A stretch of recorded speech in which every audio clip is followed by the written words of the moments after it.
साथियों के हाथों में तख्तियां हैं, इनको जरा ऊपर उठा लो, क्योंकि दिखना चाहिए हमारी मांगे क्या है, हमारे नारे क्या है, हमारे विचार क्या है। ये प्रशासन यहाँ दूर दूर जाना चाहिए। हमारे बीच वरिष्ठ साथी उपस्थित है, बड़े भैया विक्रम मसाला जी, सीमा वास्कलवी जी, हर सिंह दादा और तमाम संगठन के दादागण हमारे पास उपस्थित है। और आप सब युवा पीढ़ी यहाँ पर अपने हक अधिकारों के लिए आए हैं। आप सभी का भी मैं अभिवादन करता हूँ। साथियों, पलसूट में जो घटना हुई है, 15-20 दिन के अंदर में 2 घटनाएं हुई है। आदिवासी युवकों को मारा गया है। सवाल यह नहीं है कि मारा गया। मैं प्रशासन से और यहाँ तमाम जितने युवा हैं, आप सबसे एक सवाल पूछना चाहता हूं। ये गलती मारने वाले की भी नहीं है, ये गलती प्रशासन की भी नहीं है। ये सवाल आप लोगों से पूछना चाहता हूं कि हमारे क्षेत्र में, हमारे जल जंगल जमीन में, हमारे जमीन पर हमसे ही करीब जीवित रहते हैं, फिर भी हमारे लोगों को मारा जा रहा है। इसका कारण क्या है? ये कारण आज लेके जाना है आप लोगों को। ऐसा क्यों हो रहा है? जिस देश में 2023 में सदी में हर युवा के हाथ में संविधान है, हर युवा के हाथ में मोबाइल है, उसे कानून, ज्ञान सब कुछ है, फिर ये गांडू पांडू मार के चले जा रहे हैं आदिवासी को। इसका कारण क्या है? इसका कारण आप सब ताली ठोकने वाले हैं, आप सब पूरा देने वाले हैं। ये गलती हम लोगों की है। हमारे बिरसा मुंडा ने क्या कहा था? जो दूसरा जानेगा उसको और जानने की जरूरत है, हमारे प्रकृति रक्षा करने की जरूरत है। लेकिन आज वर्तमान में हम क्या करने लगे? हमारे हाथ में मोबाइल है, उसका हम संविधान के रूप में उपयोग करना तो बंद कर दिए, उसे ज्ञान के रूप में उपयोग करना बंद कर दिए। लेकिन अब क्या करने लगे हम? कौन लड़के कितने ज्यादा ठुमके लगा रहे हैं, हम उसके ऊपर फॉलो कर रहे हैं। बोल रहे सब कितने लोग हैं जो नहीं फॉलो करते ये, हम समझना ही चाहते इस चीज को। कितने लोगों के साथ में हाथ में मोबाइल में संविधान पीडीएफ डाउनलोड करी हुई है, किसी को यह बात पता नहीं है। तो ये घटना होती है, और ये छोटी छोटी घटना नहीं है। आज से 1.5 महीने पहले मैं यहाँ पे आया था, यहाँ के सरपंच साहब से मिला था मैं, और सरपंच साहब को हमने बताया कि यहाँ पर अपने लोगों की कितनी दुकानें हैं। ले दे के 3 से 4 दुकानें हैं। आप लोगों के विरोध में वो लोग पूरा पलसूट बंद कर देते हैं। आप लोगों के विरोध में वो लोग पूरा बड़वानी बंद कर, पूरा मध्य प्रदेश बंद करता कर सकते। क्यों? क्योंकि उनके पास दुकानें हैं। क्यों? क्योंकि ऊपर संसाधन है। ये जो दूसरी बात मेरे बोली संसाधन, कि हमारे पास संसाधन कमी है। अनाज पकाने वाले हम, दाल बीज भात पकाने वाले हम, तो हम इनके पर डिपेंड क्यों होते हैं कि हमारे लोगों को में हम ये साधन संसाधन उपलब्ध नहीं करा सकते क्या? कि हमारे लोगों को हम ये बात नहीं बोल सकते क्या? मैं आज इस मंच से मैं बोलना चाहता हूं पलसूट के तमाम युवाओं से कि जिनके अंदर डेडिकेशन है कि पूरी पलसूट में दुकानें खोल लो आप। मुझे पता है आप लोग पास पैसा नहीं है, लेकिन 15-20 लोग मिलकर तो एक पैसा तो 10 लाख तो इकट्ठा कर सकते हैं ना। हाथ ऊपर करो, 20 लोग इकट्ठा कर सकते नहीं करते। अगर 20 लोग 50,000 इकट्ठा करेंगे, 10 लाख हो जाएगा। वो 10 लाख रुपए से आप कोई सी भी दुकान अच्छी खासी खोल सकते हैं। भाई लेने वाले हम लोग, बेचने वाले हम लोग, तो हम दूसरे के पास क्यों जाएं? अरे हमारे पुरखाओं ने आत्मनिर्भर बनने का सपना सबसे पहले हमारे पुरखाओं ने देखा था। हमारे पुरखा सिर पर जाते थे, हमारे बूढ़े आ रहे आज भी बोलते हैं हम शहर में सिर्फ लोन लेने के जा रहे थे, वरना हम कोई चीज नहीं लेते थे। हमारे खेतों में आज भी साग धाना उगाए जाते हैं, जो दाल से लेकर मिर्ची से लेकर सभी प्रकार के दालें तक हमारे खेतों में उगती थी। लेकिन आज हमारे खेत में कुछ भी नहीं उगता है, सब हम लोगों पे डिपेंड हो गए। तो सबसे पहले आत्मनिर्भर होने का नारा किसने दिया था? आदिवासियों ने आत्मनिर्भर होने का सपना और अपनी पीढ़ी को सिखाने का काम किया था हमारे पुरखाओं ने, लेकिन हम उनकी बात नहीं सुने।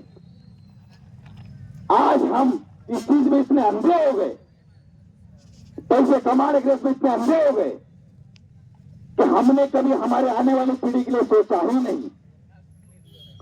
दूसरी बात, आज जो घटनाएं हो रही है, ये घटनाएं होने का कारण क्या है? वर्तमान की स्थिति में देखने में ये आता है कि जो नए कानून बने, 3 कानून, कितने लोगों ने सुना है कि 1 जुलाई से भी कानून बन गए हैं, नए 3 कानून लागू है? हाथ ऊपर करके बताए। किसी को नहीं पता है। 1 जुलाई से 3 कानून भारत में लागू हो गए हैं और उन 3 कानूनों में बहुत अच्छी अच्छी बातें हैं, मैं उसको मानता हूं। 90% इसमें अच्छी बातें होंगी, लेकिन 10% बातें हैं मेरे आप लोग भाइयों को कहना चाहता हूं कि 10% उसमें इतनी जिन्होंने बातें लिखी हुई है जिसके आप सबको घर में नींद नहीं आना चाहिए। फिर से आपको प्रजा और सरकार राजा बनने जा रही है। पुलिस को बीएनएसएस के तहत धारा 172 के तहत ये अधिकार दे दिया गया है कि पुलिस किसी को भी उठाकर जेल में डाल सकती है। ये पुलिस को धारा दे दी गई है।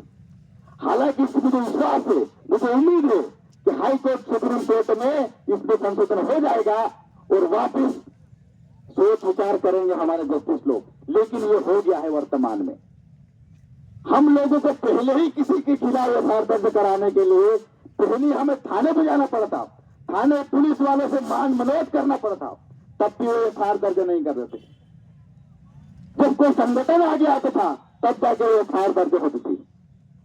लेकिन वर्तमान के परिदृश्य में पुलिस को फुल पावर दे दिया गया है कि तुमको एफआईआर दर्ज करना हो तो करो, नहीं दर्ज करना हो तो मत करो।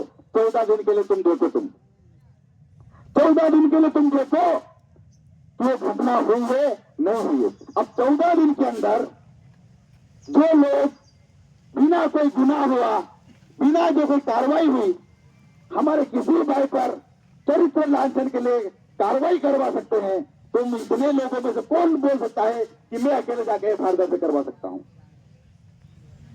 ये स्ट्रेस में चल रहा है, ये वर्तमान में चल रहा है और ये आपको सबसे पहले पता होना चाहिए, क्योंकि हर किसी के हाथ में एंड्रॉइड मोबाइल है। तुमको कुछ नहीं मिलने वाला है।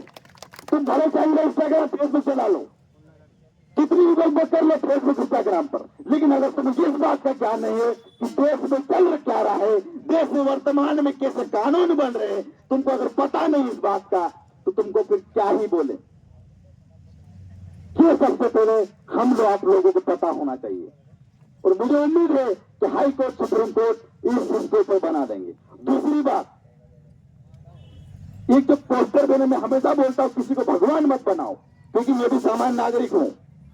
मैं सोशल मीडिया पर देख रहा था, वैसे लोग सुमेर सिंह बड़ोले टाइगर आ रहा है, सुमेर सिंह बड़ोले आ रहा है, क्या कर लेगा सुमेर सिंह बड़ोले खान? क्या तुमको किसी को न्याय दिला देगा क्या? मैं जज हूं क्या? मैं एसपी हूं क्या? मैं विधायक सांसद क्या हूं? मैं तमाम लोग डाल रहे थे। डालना अच्छी बात है, लेकिन बुरी बात यह है किसी को भगवान मत बनाओ। मैं भी एक इंसान हूं साथियों। आज इसी कंडीशन के कारण हमारे बिरसा मुंडा ने भी कभी भी एक धोती और कोष्ठी में शहीद हो गए।